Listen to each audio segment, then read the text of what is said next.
বিজ্ঞানের ছাত্র উচ্চশিক্ষা নেন অর্থনীতি ও মার্কেটিংয়ে। কেরিয়ার শুরু করেন আওয়ামী লীগের তথ্য ও গবেষণা সহযোগী প্রতিষ্ঠান সিআরআই দিয়ে। ছাত্র জীবনে যুক্ত ছিলেন শিক্ষকতা আর সাংবাদিকতাতেও, কিন্তু একটা পর্যায়ে চলে আসেন কর্পোরেটে।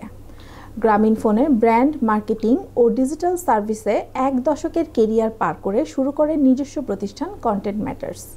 র্যাবিট হোল ব্র্যান্ডের মাধ্যমে পেয়েছেন বিশ্বব্যাপী পরিচিতি, মিলেছে অসংখ্য স্বীকৃতিও।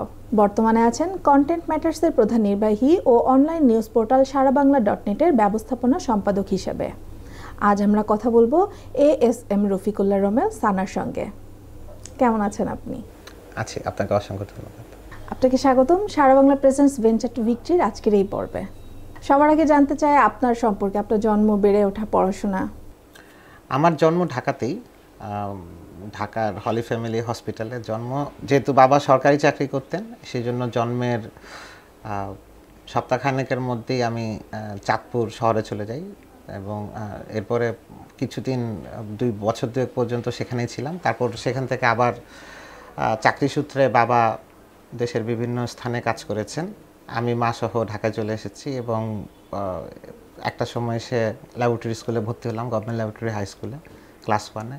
অ্যান্ড দেন ওই পুরো সময়টা ঢাকাতেই আর কি, এরপর থেকে এখানেই চলছে। স্কুলের শেষ পর্যায়ে একটা ইন্টারেস্টিং ঘটনা আছে। ম্যাট্রিক পরীক্ষায় আমাদের সময় বাংলাদেশের 2টা রেকর্ড হয় আর কি। একটা হচ্ছে যে একই স্কুল থেকে সবচেয়ে বেশি বোর্ড স্ট্যান্ড করার রেকর্ড, তখনকার দিনে এটা অনেক বড় ব্যাপার ছিল। আরেকটা ছিল ওই একই পরীক্ষাতে 925 পাওয়ার একটা রেকর্ড, যে রেকর্ডটা বাংলাদেশে এখনো ভাঙে নাই। সো ফরচুনেটলি আনফরচুনেটলি রেকর্ডটা আমার। সো স্কুলের পাঠ চুকিয়ে তারপরে ভর্তি হই ঢাকা কলেজে, সরকারি কলেজ। তারপর 95 যখন ইন্টারমিডিয়েট পরীক্ষা শেষ হয় তখন ঢাকা ইউনিভার্সিটিতে প্রথমেই আসলে ব্যবসা প্রশাসনে পড়ার ইচ্ছে ছিল, কিন্তু সুযোগ পাই নাই, ভাইভাতে আসলে হয় নাই কোনো একটা কারণে। তারপরে আমরা আবার ডি ইউনিটে পরীক্ষা দিয়ে ইকোনমিক্সে ভর্তি হলাম। স্কুল কলেজ তো আপনার সায়েন্সে ছিল? স্কুল কলেজ সায়েন্সে ছিল। সো তারপরে চলে আসলাম সোশ্যাল সায়েন্সে, ইকোনমিক্সে চলে আসলাম। ইকোনমিক্সের পড়ার পাঠ চুকিয়ে সেখান থেকে আবার ঢাকা ইউনিভার্সিটির ইনস্টিটিউট অফ বিজনেস অ্যাডমিনিস্ট্রেশন থেকে MBA ফুল টাইম। সো তারপরে কেরিয়ার শুরু করলেন কি দিয়ে? স্টুডেন্ট বয়স থেকেই, যা বিশ্ববিদ্যালয় পড়াশোনা থেকে আমি পড়াতাম, মানে আই লাভ টু টিচ। এখনও আমি এটা একটু, আমার আসলে লাইফে কোনো রিগ্রেট নাই তেমন একটা। এই একটা রিগ্রেট আছে যে পড়াতে পারলে মনে হয় ভালো হতো, কারণ I really love to talk, আমার কথা বলতে খুব ভালো লাগে। সো আমার এখনকার যে কাজগুলি সেটার সাথে এটা রিলেটেড। তো আমি মেন্টরসে আসলে একটা লম্বা সময় ধরে পড়াতাম। আমি সাংবাদিকতা করেছি একদম স্টুডেন্ট লাইফ থেকে, খুবই রেগুলার সাংবাদিকতা করেছি, সংবাদে কাজ করেছি একটা ফর্মিডেবল টাইম। এরপরে মানে ফ্রিল্যান্স না হয়ে একদম হাউসেই যোগ দিয়েছিলাম হচ্ছে ভোরের কাগজে, তখন ইউনিফাইড ভোরের কাগজ আর কি, মানে প্রথম আলো তখনও হয়নি। এবং এরপরে যখন হলো তখনও সঞ্জীব দাদের সময় কাজ করেছি, স্পোর্টস ডেস্কে, ইন্টারন্যাশনাল ডেস্কে। এবং সাংবাদিক হওয়ারও ইচ্ছা ছিল একটা সময়, বাট হাউসে যোগ দেওয়ার পরে বুঝলাম যে বাংলাদেশের সোশ্যাল পার্সপেক্টিভে আসলে একটু ডিফিকাল্ট ক্যারিয়ার হতে পারে। সো সেটাও পরে আসলে আর কন্টিনিউ করা হয় নাই। আর আমি পড়া শেষে যখন MBA করছি IBA-তে, তখন একটা সুযোগ আসলো। তখন আমি আসলে এই যে আজকে যে CRI নিয়ে অনেক কথা হচ্ছে, centre for research and information, এইটা তখন আজকের যে সরকারি দল তারা তখন বিরোধী দলে, 2003। সো আমরা বেসিক্যালি CRI ফার্স্ট ক্লাস, মানে ওই এক্সম্যান ফার্স্ট ক্লাসের মতো। সো আমরা ফাউন্ডিং মেম্বার। তখন একটা ভিন্ন টিম ছিল, টাস্ক ভিন্ন ছিল, রিস্ক ভিন্ন ছিল। নামটার মধ্যেই আসলে বলে দিচ্ছে centre for research and information. So আমাদের যে কাজগুলা সেগুলা বাংলাদেশের পলিটিক্যাল অ্যাসপেক্টে একটা বড় কাজ, মানে শান্তি সপক্ষে পায়রা একটা বিশাল convention, if you can remember. প্রায় ওই সময় ওই অবস্থার মধ্যে অলমোস্ট 50-এর উপরে দেশ থেকে প্রতিনিধি আসছিল। তারপরে আমরা যে মাইনরিটি রিপ্রেশন, সংখ্যালঘু এবং কিলিং, এইসবের রিপ্রেশনে আমরা একটা বই বের করেছিলাম, সেটা মোহিত স্যারের সম্পাদিত। ওই কাজটা পুরাটাই করা। আর আজকে বাংলাদেশ আওয়ামী লীগের যে ওয়েবসাইটটা দেখছেন ALBD.org, এটার পুরাটাই ফার্স্ট ওয়েব এডিটর ছিলাম আমি করাটা। সো তারপরে আসলে নানান কারণে হয় নাই, আমরাও পরে একটু ডিসিশনটা চেঞ্জ করি আর কি। চেঞ্জ করে এরপর আই স্টার্টেড ওনাদের পরামর্শেই আসলে, যে এটা বেটার হইতেছে যদি আমরা ভালো রিসোর্স হিসাবে গড়ে উঠি। তো তখন আসলে আমি এমবিএ করতে আসছি, মানে আমি আইবিএতে আসছি কিন্তু তখন অনেক দেরি হয়ে গেছে, তখন আসলে আমার মাস্টার্স করারও সময় নাই। আর যে ক্যারিয়ারের কথা চিন্তা করছিলাম যে অ্যাডাম ব্লান্ডির মতো, যে হয়তো আমরা ওবামার একটা সময় ক্যাম্পেইন ম্যানেজার হব, বিকজ ওই সময় এগুলা খুব সেন্সেশন ছিল যে পলিটিক্সে কীভাবে মার্কেটিংকে আনা যায়। তো আমি তখনও মার্কেটিং পড়ি নাই, but this is what I wanted to do throughout my life actually. মানে 2008-এর election is the first election in Bangladesh যেখানে কিন্তু মার্কেটিং ক্যাম্পেইন হয়েছে। খেয়াল করবেন, দিন বদলের কথা, ম্যানিফেস্টো থেকে শুরু করে branding, and then the colour, bullet points, ফেসবুকে ওইখানে এখনও 2008-এর পোস্ট পাবেন, আমাদের দলের একটা পোস্ট আছে যেখানে 1 2 3 4 টার্গেট অডিয়েন্স ধরে ধরে পোস্ট করা হয়েছে। তারপরে বেশ কিছু একটা লুডুর বোর্ড আসছিল মার্কেটে, একটা সাপ লুডুর মতো, আপনার বিভিন্ন প্রতিক্রিয়াশীল লোকজনের। সো খুব ইন্টারেস্টিং কিছু জিনিসপত্র আসছে। তো এইটার পিছনে আসলে অনেক বড়োভাবে আমাদের টিমটা, তখন তো বিশাল বড়, নূর আসাদুজ্জামান নূর, সাবের হোসেন চৌধুরী তখন রাজনৈতিক উপদেষ্টা ছিলেন, বিশাল একটা টিম, তার নিচে পরাগ ভাই, প্রয়াত শাকিল ভাই। সো একটা ব্রিলিয়ান্ট আইডিয়া ছিল। সবচেয়ে বড় কথা হচ্ছে যে একদম আজকে যিনি মাননীয় প্রধানমন্ত্রী, ওনার খুব উৎসাহ ছিল পুরো ব্যাপারটাতে, যে এভাবে আসলে যে এটা যে মানে একটা পলিটিক্যাল এজেন্ডারও যে ব্র্যান্ডিং হয়, এটাকে উনি সবচেয়ে বেশি এন্ডোর্স করছেন। যেখান থেকে আসলে জব্বার ভাই পরে যে ডিজিটাল বাংলাদেশ যে টার্মটা আসছে, এটা কিন্তু ওই ক্যাম্পেইনের পার্ট। সো মোটামুটি সিআরআই তো এটাই। সো আমি এরপরে আসলে ওই এমবিএতে চলে যাই। এমবিএ করার পরে আমি জয়েন করি হচ্ছে এশিয়াটিকে, আচ্ছা, অ্যাডভার্টাইজিং এজেন্সি। তখন থেকে বুঝছিলাম আসলে যে মার্কেটিংটা আসলে পলিটিক্সে আসলে হবে না, কারণ আমাদের দেশ রেডি না, ইকোসিস্টেম রেডি নাই। অ্যান্ড দেন সরকারি দলে যারাই থাকবে তারা খুবই হার্ড বল প্লে করবে এই পুরো জিনিসটাকে। So it was not rolling. তো তখন আসলে তখন অনেক দেরি হয়ে গেছে, কারণ আমি যখন ইউনিভার্সিটিতে পড়তাম, আমার যারা সহপাঠী তারা তখন ইউনিলিভারের ব্র্যান্ড ম্যানেজার হয়ে গেছে, বা গ্রামীণ ফোনের ম্যানেজার হয়ে গেছে, কেউ কেউ মিড হায়ার লেভেলে চলে গেছে। যারা বেশি আইবিএ থেকে যারা বের হয়েছে তারা সবাই তখন মানে at least ahead of 5 or 6 years of me. তো এটা তো একটু ডিফিকাল্ট। প্রথম জিনিস হচ্ছে এই সিচুয়েশানে আসলে আপনি প্রথমেই মানে যেটা এখন দেখি আর কি অনেক বেশি, যে আপনার এক ধরনের ফিয়ার ফ্যাক্টর কাজ করবে, একটা ফ্রাস্ট্রেশন কাজ করবে। সো এনিওয়ে, আবার বলে না যে drowning man catches at a straw, মানে ডুবন্ত মানুষের তো খড়কুটো আঁকড়ানো ছাড়া কিছু নেই। The only way you can get back is to fight back. So আপনাকে আসলে ওই রিয়াকশানটা দিতে হবে। তো সেই জন্য আইবিএর এমবিএতে আমি ভর্তি হই আসলে 2 বছরের ফুল টাইম কোর্স, অ্যান্ড সেটা শেষ হওয়ার সাথে সাথে এশিয়াটিকে জয়েন করি। আমরা পেপসির অ্যাকাউন্ট দেখতাম, বাংলাদেশে মাউন্টেন ডিউ লঞ্চ ক্যাম্পেইনটা আমরা করেছিলাম। অ্যান্ড দেন ওই একই দিনেই আসলে আমার 3টা চাকরি, মানে 2 দিনের ব্যবধানে আমার 3টা চাকরি হয়েছে। একটা ব্রিটিশ আমেরিকান টোবাকো, বাট এটার ওপেনিং পোস্টিং হয় হচ্ছে মানে আপনি বলতো টেরিটরি অফিসার বলতো, একটা রিমোট এরিয়াতে পোস্টিং হয় ঢাকার বাইরে। অ্যান্ড দেন আমি যেখানে ছিলাম এশিয়াটিক, ওইখানেই তখন সারা ভাবি, জাকের ভাই ছিলেন এজেড, ওনারা দেখে বললেন যে আমার অ্যাকাউন্ট ম্যানেজার প্রমোশন পজিশন, ওইখানে ওনারা অফার দিলেন। আর তারপরের দিন হলো গ্রামীণ ফোন। এটাও একটা ছোটোখাটো রিগ্রেট। ব্রিটিশ আমেরিকান টোবাকোটা আসলে আমার তখন মনে হয়েছে চাকরিটা আমার জন্য না, মানে মাথার ভিতরে কাজ করছিল যে সিগারেট বিক্রি করতে হবে, তাও ঢাকার বাইরে চলে যেতে হবে, সব কিছু সেটা করবো না। মানে আমরা যখন গ্রামীণ ফোনে ছিলাম, I will come to that, মানে তখনও আসলে ইউনিলিভার, মানে Grameen phone is not a multinational, it's not a true multinational, আপনি বলতে পারেন যে বিদেশি মালিকানাধীন দেশি কোম্পানি, এবং গ্রামীণ ফোন আসলে ওইটাই প্রমোট করতো। সো ওই ইউনিলিভার বা ব্রিটিশ আমেরিকান টোবাকোর যে কালচারটা, মানুষ কম, এফিসিয়েন্সি বেশি, ওনারশিপ বেশি, সেই জিনিসটা তখনকার গ্রামীণ ফোনে ছিল না। বাট দেন এগেন এরপরে একগাদা বিএটি লোকজন যখন গ্রামীণ ফোনে আসলেন, তখন ওনাদেরও কালচার, আমাদের কালচারও চেঞ্জ হতে শুরু করলো আস্তে আস্তে। আমরা ছোটো হতে শুরু করলাম, এফিসিয়েন্সি বাড়াতে শুরু করলাম। সো জিপিতে ঢুকে গেলাম, জিপিতে ব্র্যান্ডেড ঢুকলাম ইন্টারেস্টিংলি, এবং ঢোকার পরেই 1-2টা মাইলস্টোন কাজের সাথে কাজ করছে আমার। যদি আপনি বলেন যে সারা লাইফের ক্যারিয়ারের সাথে, প্রথম জিনিস হচ্ছে আমার ঢোকার সাথে সাথেই ডিজুস নামে একটা ব্র্যান্ড ছিল, I think you all remember. So এটা নিয়ে পুরা মানে এন্টার বাংলাদেশে একটা ক্রেজ ছিল পুরা, মানে ওই জিনিস আসলে কোনো মার্কেটিয়ার আসলে ভুলবে না আজকে। সো আমি ঢুকেই ডিজুস লঞ্চ টিমে আমি কাজ করি ওখানে।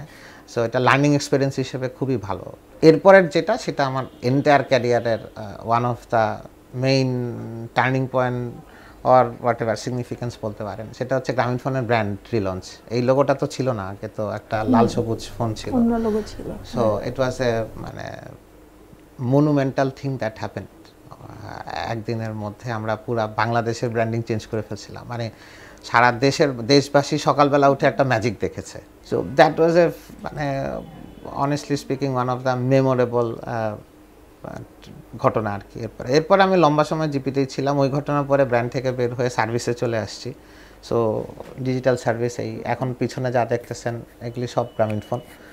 সো আমি অ্যাকচুয়ালি ক্লায়েন্ট সাইটে, বাংলাদেশের টপ ক্লায়েন্ট সাইটের ডিজিটাল সার্ভিসের যেই বেড়ে ওঠা, এটার একটা বড় অংশ আমার দেখা, আমার নিজের করাও। এখানে আজকের বায়োস্কোপ বা জিপি মিউজিক থেকে শুরু করে মার্কেটে যা যা আছে, আমাদের একটা বড় অ্যাচিভমেন্ট ছিল ওয়েলকাম টিউন বলে একটা প্রোডাক্ট করা। সো বাংলাদেশের মিউজিক ইন্ডাস্ট্রিকে এটা একটা লম্বা সময় বাঁচিয়ে রেখেছিল, যে সময় আসলে সিডি বিক্রি হচ্ছে না বা মানুষ খুব বেশি মিউজিক কিনে ব্যবহার করছে না। তো সেই সময় এটা ওয়াজ এ ম্যাজিক্যাল থিং। একটা বড় একটা সময় আমাদের যারা লেভেল বা আমাদের সঙ্গীত, এটা নিয়ে অনেক ঝামেলাও হয়েছে, অনেক কপিরাইট ক্লেমিং হয়েছে, বাট ও প্রোডাক্টটা খুব ইনোভেটিভ একটা জিনিস ছিল। আর এরপরে তো আসলে ওই 2008-এর পরে তো গভর্নমেন্ট চেঞ্জ হলো অনেকদিন পরে, যে এই সরকার প্রথম আসলেন আর কি। তো আমার সুবিধা ছিল যে ওনার পার্টিকুলারলি প্রাইম মিনিস্টারের ডিজিটাল বাংলাদেশের স্বপ্নটা তো আমরা জানি ফ্রম মাই আদার এক্সপিরিয়েন্স।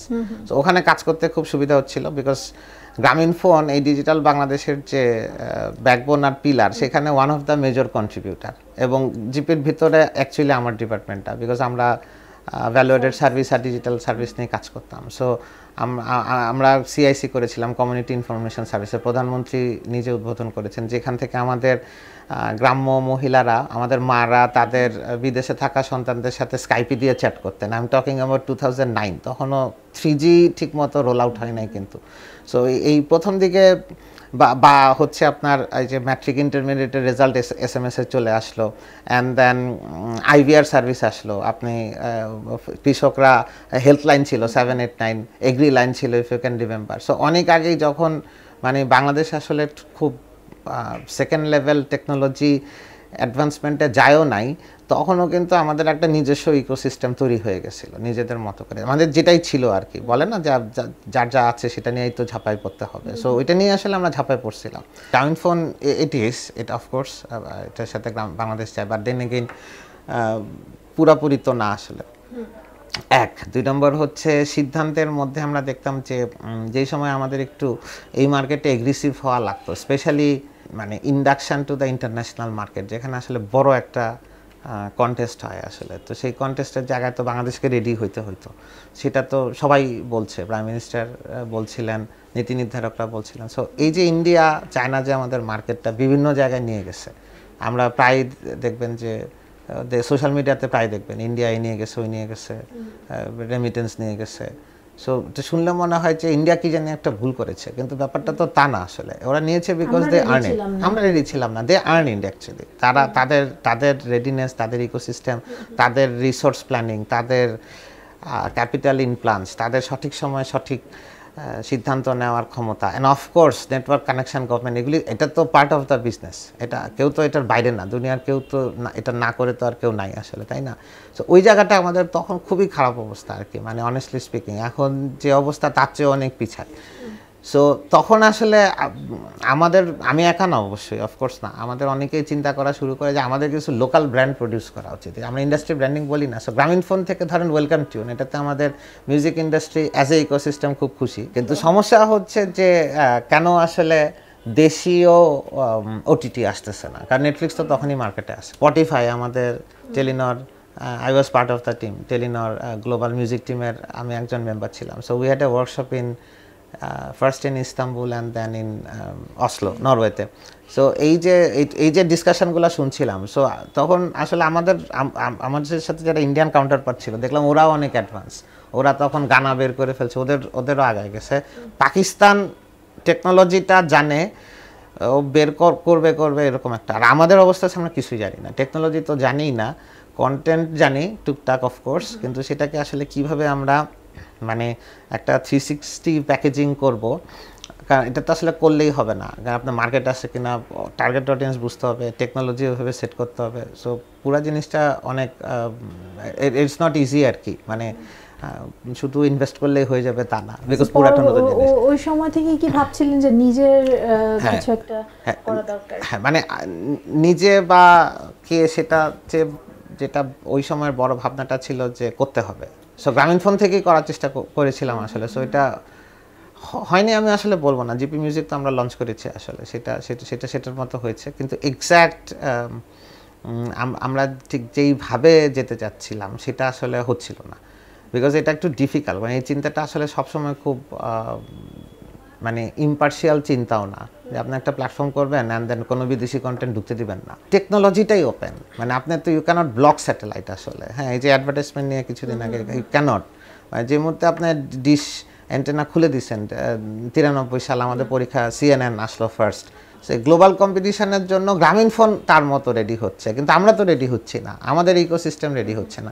তো চিন্তাটা ছিল সেটা, যে আবার যখন সিআরআইতে ছিলেন তখন থেকে তো মাথায় এই জিনিসটাই ছিল যে নিজেদের মতো করে কিছু একটা দাঁড় করাতে হবে। পলিটিক্স ওই গল্পটাই ছিল, to serve the country in which ever way you can, in a very positive and inspiring manner.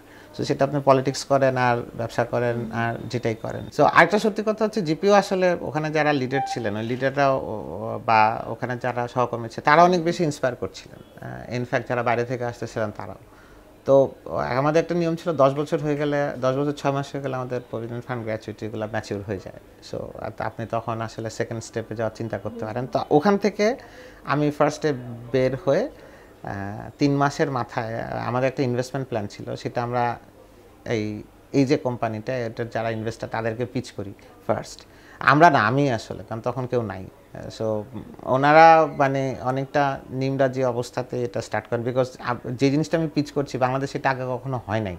So কোনো প্রেসিডেন্সিয়াল ডেটা নাই যেটা ধরে আপনি বুঝতে পারবেন যে বিজনেসটা সাকসেসফুল হবে কি হবে না। মাথায় কি ছিল?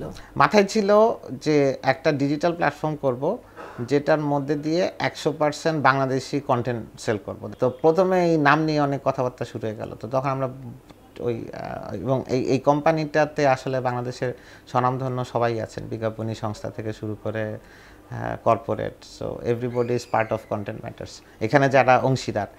সো তখন আমরা ঠিক করলাম যে আমাদের মেইন সমস্যা হচ্ছে কন্টেন্ট। এই যে যা বলছি বাংলাদেশ সামনে যে যেতে পারছে না, টেকনোলজি উই হ্যাভ, গ্রামীণফোন বা অন্যরা মিলিটারি ওটা তৈরি করে দিয়েছে, বা তখন আরও অন্য প্ল্যাটফর্মগুলো ইভলভড, 4G তখন অলরেডি, ইন্টারনেটও বেটার অবস্থা, ডিজিটাল বাংলাদেশ ফেজ 1 তখন ইমপ্লিমেন্টেড।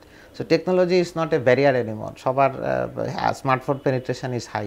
তাহলে কি নাই আসলে, কোন জায়গাটায় আসলে আমরা একটু পিছিয়ে যাচ্ছি? তো দেখা গেল কন্টেন্ট। তো কন্টেন্ট যখন বানাতে হবে, আমরা একটা রিসার্চ করলাম, এন্ড দেন আমাদের একটা ওয়ার্কশপ হলো সবাই মিলে। তো সেখান থেকে দেখা গেল কন্টেন্ট ইজ দ্য কিং, এটা নিয়ে আগাতে হবে। সেখান থেকে কোম্পানির নাম আসলো content matters, which eventually become a slogan. I think এই নামটা, আমাদের কোম্পানির নাম কিন্তু অনেকে মনে রাখে বিকজ অফ দ্য নাম। সো আমরা যখন বললাম যে কন্টেন্টকে তো ম্যাটার করতে হবে, তখন আমাদের ফার্স্ট টার্গেট হলো এমন একটা কন্টেন্ট করতে হবে যেই কন্টেন্টটা আসলে মানে that is the biggest content, মানে একদম ওভার দ্য টপ একটা কন্টেন্ট বানাইতে হবে। সো ওখান থেকে আমরা হঠাৎ ঠিক করলাম যে আমরা একটা সিনেমা বানায় ফেলবো। এটা কত সালে? 2016, মানে plan 2015। In the mean time আমরা স্পোর্টস নিয়ে কিছু কাজ শুরু করলাম। তখন 2015-তে একটা ODI ওয়ার্ল্ড কাপ হলো, ওখানে আমরা প্রথমবারের মতো Gazi TV for the first time তখন বাংলাদেশে ওয়ার্ল্ড কাপের ব্রডকাস্ট রাইট কিনলো আর কি।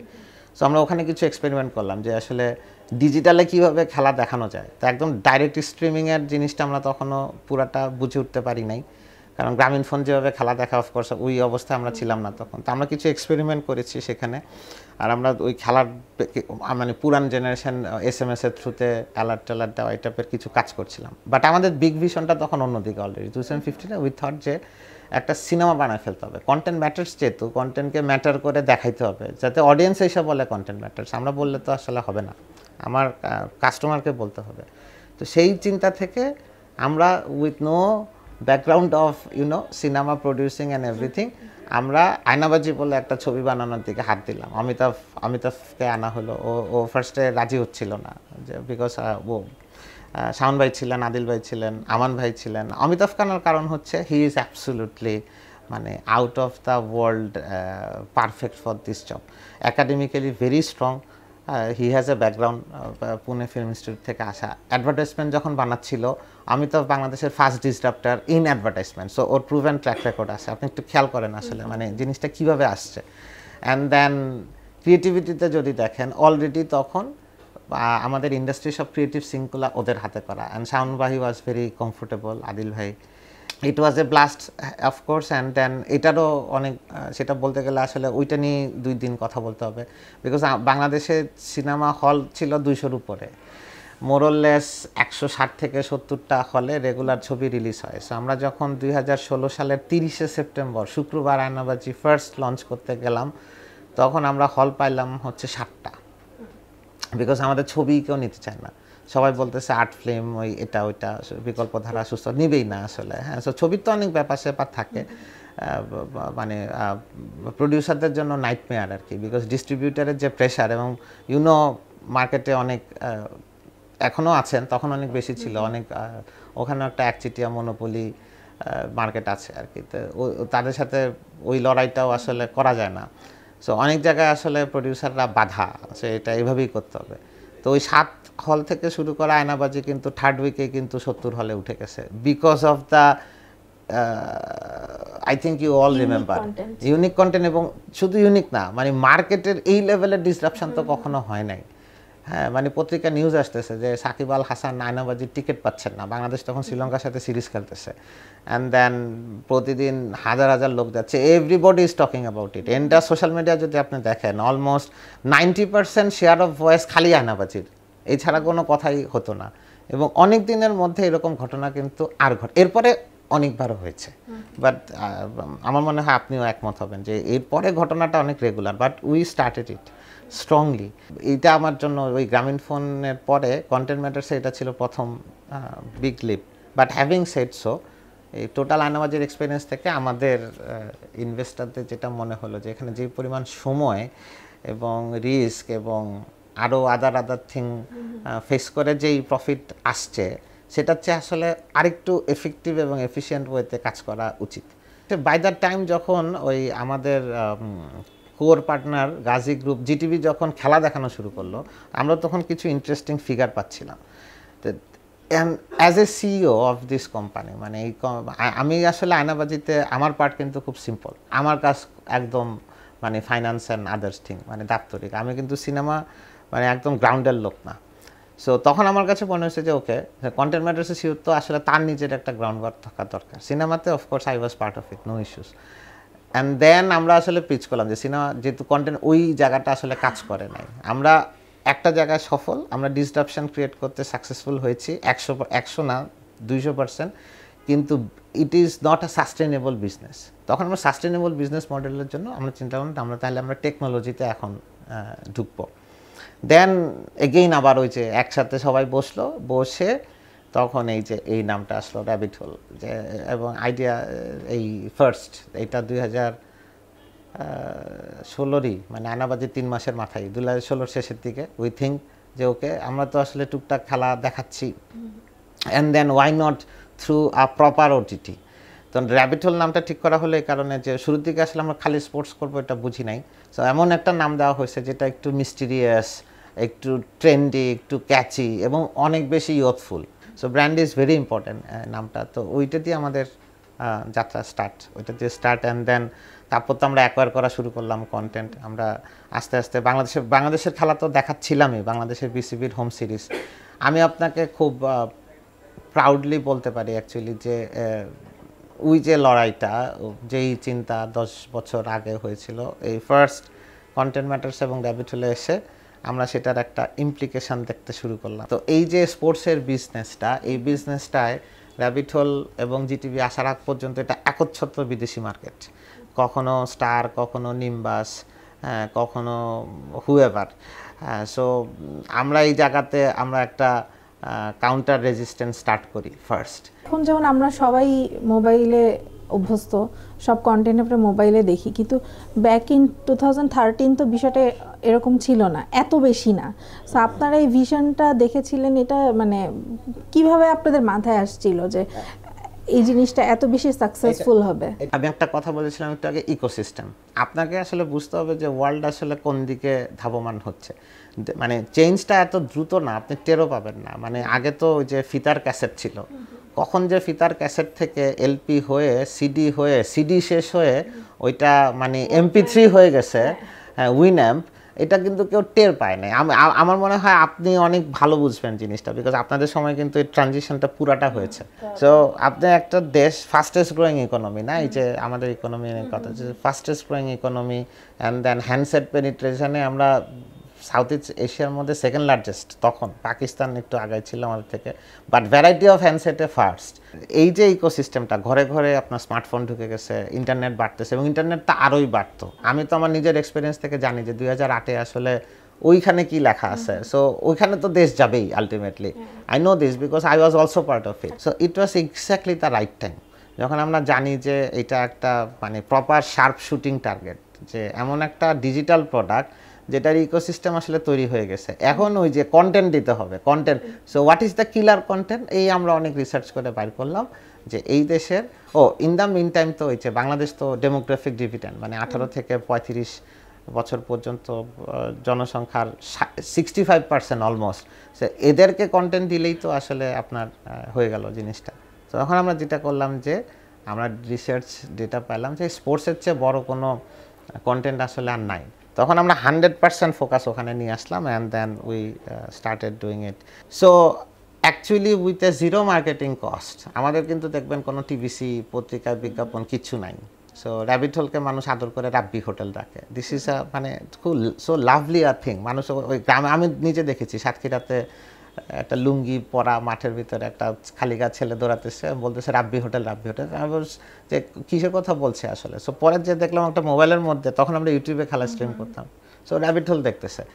সো কাস্টমার যখন কোনো ব্র্যান্ডকে ওন করতে শুরু করে, তখন মানে নাথিং লাইক ইট। সাবস্ক্রিপশনের গল্পটা তো শুনলাম, এই সাফল্যটা, এবং পাশাপাশি আপনাদের অনেক স্বীকৃতিও মিলছে গত এক দশক ধরে। তো সেই স্বীকৃতিগুলো সম্পর্কে একটু জানতে চাই। কন্টেন্ট ম্যাটার্স যদি বলেন, তাহলে আসলে স্বীকৃতি শুরু থেকেই, এটা নিয়ে কোনো সন্দেহ নাই। মানে আয়নাবাজি তো অনেক দিনের মধ্যে আমাদের মানে বাহুবলী না, ও 9টা জাতীয় পুরস্কার, কিছুই তো বাদ নাই, সবই সেরা পরিচালক সবই। সো অনেক দিনের মধ্যে Aynabaji grab 9 category award like Oscar. Next আসলে আমরা এইটাকে র্যাবিট হোলকে আমরা নেক্সট ফ্রন্টিয়ার টেকনোলজির সাথে অ্যাডপ্ট করতে চাই, এখান থেকে যদি সার্ভিসটাকে আরও এনহ্যান্স করা যায়। সো হ্যাঁ, অবশ্যই আমরা তো রেগুলার বেসিসে ন্যাশনাল আইসিটি অ্যাওয়ার্ড আমরা 2বারের চ্যাম্পিয়ন, মানে অংশগ্রহণ করেছি 2বার। সো ওই 2বার আমরা champion. So national ICT champion হিসেবে আমরা এপিকটা অংশ নিই, একটা ভিয়েতনামে। সেখানে ফাইনাল রাউন্ডের প্রেজেন্টেশনে আমরা 15টা প্রেজেন্টেশনের মধ্যে probably 6th or 7th rank হয়েছিল। এবার তো আসলে এপিকটা Bangladesh ban because of other issues. তো আমরা একটা ইন্ডিভিজুয়াল ইনভাইটেশন পেয়ে ওখানে অংশগ্রহণ করি। তো সেইখানে আমরা অল্পের জন্য আসলে মেরিট অ্যাওয়ার্ড পাই নাই, এবং এপিকটার হিস্ট্রিতে এপিকটা বেসিক্যালি এটা হচ্ছে মানে আইসিটির অস্কার অ্যাওয়ার্ড আর কি। So for the first time আমরা একটা স্পেশাল অ্যাচিভমেন্ট অ্যাওয়ার্ড পাইছি, বিকজ মানে we are almost tie with the যে মেরিট পাই। আপনি কর্পোরেট জব ছেড়ে বিজনেসে আসলেন, এখন ডিজিটাল ইন্ডাস্ট্রিতে আছেন, তো কাজটা আপনি আসলে কতখানি উপভোগ করেন? পুরাটাই মানে ওয়ার্কাহলিকের অ্যাকচুয়াল বাংলাকে আমি জানি না, but it's like oxygen to me. So আমি আসলে কাজ আমি একটু বেশি উপভোগ করি আমার ধারণা। সো এটাও একটু অন্যান্য সময় ফ্যামিলি টাইম এগুলি বের করা, this are very important actually. আর আমার জন্য ব্যক্তিগতভাবে আসলে জিনিসটা খুব একটা চেঞ্জ হয় নাই। আমি মানে কাস্টমার সাইড থেকে আসলে সাপ্লাই সাইডে আসছি, এখন ক্লায়েন্টে ছিলাম, ক্লায়েন্ট থেকে এখন নিজেই বানাইতেছে জিনিসটা। সো বাট আমি একটা লম্বা সময় মানে এই টোটাল আপনাকে যেই সময়টা বললাম অলমোস্ট মোর দ্যান 20 ইয়ার্স না, তো এই 20 বছরের উপরের ক্যারিয়ারে কিন্তু আমি 15 বছরই ডিজিটাল সার্ভিস করি। এবং আপনি আর একটা ডিজিটাল পেশার সঙ্গেও আছেন, আপনি একটা অনলাইন মিডিয়ার ব্যবস্থাপনা সম্পাদক।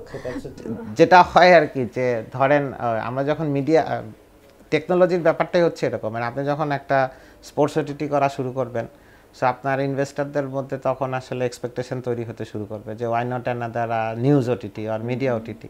তো সারা বাংলার জন্মটাও ওই রকম। সারা বাংলা এখনও অনেক বেশি ইনকিউবেশনের মধ্যে আছে, it's on a testing phase, because ওইখানে বিগ, বাট এগেইন কারণ সারা বাংলার ক্ষেত্রে ঘটনাটা একইভাবে সত্য।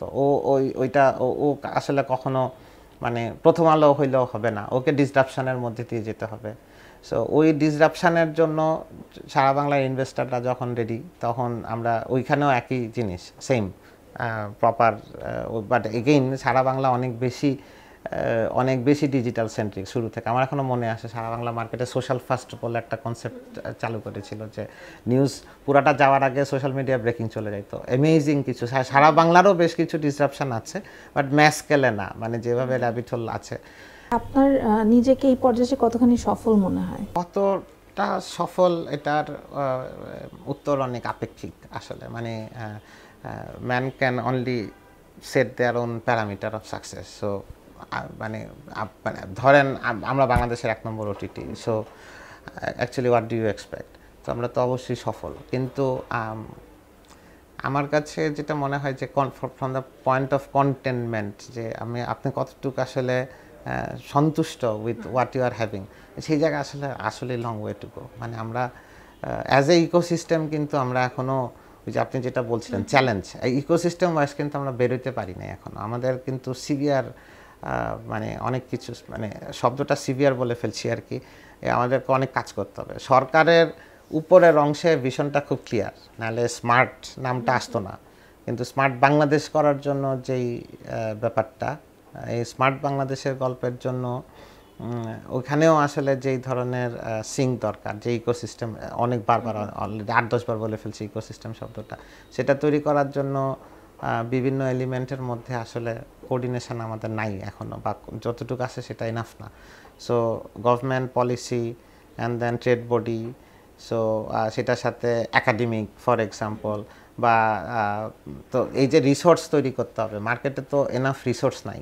র্যাবিট হোলের শুরুতে আমাদেরকে ভারতীয় প্রযুক্তিবিদদের এনে কাজ করাতে হচ্ছিল, তো এটা তো আমরা বাধ্য হয়েছি, এখন তো কিছু করার নাই। এই যে আমরা কথাটা বলি যে ওরা রেমিটেন্স নিয়ে যাচ্ছে, তো নিবেই, বিকজ আমার কাজটা করে দিবে কে। অ্যান্ড দেন আমরা নিজেদের উদ্যোগে, and then we invested on a resource management programme with a 100% দেশি কোম্পানি কল টাইকন, যারা আসলে মানে দেশি ওন্ড, বা তো কোরিয়াতে ওদেরও মাল্টিন্যাশনাল বিজনেস আছে। তখন ওদেরকে বললাম যে ওকে দেন আসেন আমরা আসলে এখানে একটা রিসোর্স পুল তৈরি করি। তরুণদের জন্য কি পরামর্শ থাকবে যারা এই ধরনের বিজনেসে আসতে চায় বা এই ধরনের পেশা বেছে নিতে চায়? আপনি ইন্সপায়ার্ড ফর এক্সাম্পল এই পুরা গল্পটা শুনে, সো মানে আপনি কি মনে করেন যে you also can be a business woman like doing come of this? তো সেটাই আসলে পরামর্শ। আমি যেটা বিশ্বাস করি, idea matters, content matters. So প্রথম জিনিস হতেছে আপনি কি চান, এটা সবচেয়ে বেশি important. Then you need to speak out or come out with the solid idea. এখন যে সময়, তাতে investor is not a problem কোথাও না। আমরা তো গ্লোবালি কানেক্টেড, আপনার ক্লাউড আছে, আপনি এখন আপনার ইনফ্যাক্ট মানে এরকম বড় বড় ক্লাউড প্ল্যাটফর্ম আছে, প্ল্যাটফর্ম আছে যেটা আইডিয়া জেনারেশন, আপনি জাস্ট আইডিয়া ফেলে রাখবেন, আপনার আইডিয়া একজন ওখান থেকে টুক করে কিনে এক্সিকিউট করে দিবে আপনাকে। So it is not about investment or এটা, ওগুলি ইভেনচুয়ালি উইল কাম, কিন্তু আপনার টার্গেটটা করতে হবে, ক্লিয়ার থাকতে হবে। আপনাকে অনেক ধন্যবাদ এতক্ষণ আমাদেরকে সময় দেওয়ার জন্য। আপনাকে এবং সারা বাংলা .netকে অসংখ্য ধন্যবাদ আমাদেরকে সময় দেওয়ার জন্য।